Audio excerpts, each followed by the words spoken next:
ये presentation 1 minute शुरू करने से पहले ये आप देखें, ज्यादा लंबी नहीं है, यानी यूं तो 15-20 मिनट की है, हम 15-20 मिनट इसको नहीं चलाएंगे, ये 5-6-7 मिनट की प्रेजेंटेशन है। इसके अंदर खून के आंसू रोने का दिल करता है, इसलिए कि इसमें आप देखेंगे कि वो जो हमारी मीरास है, जो अहम किताबें जो बुजुर्गान ने लिखी हैं, उनका क्या हशर हुआ।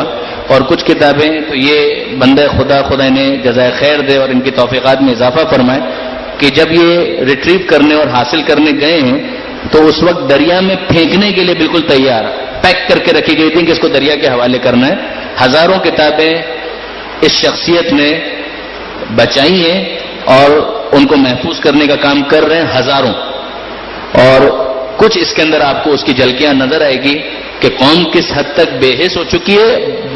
अफसोस ये होता है कि कई जगहों पर तो खानदान वालों को भी नहीं पता कि उनके पास कितनी बड़ी दौलत मौजूद है कि जिसको वो दरिया के हवाले कर रहे हैं। कई तो दरिया के हवाले हो चुकी, कुछ वो हैं कि जिनको बचाने में कामयाब हो सकें। जरा सा इस प्रेजेंटेशन की तरफ तवज्जो कीजिएगा।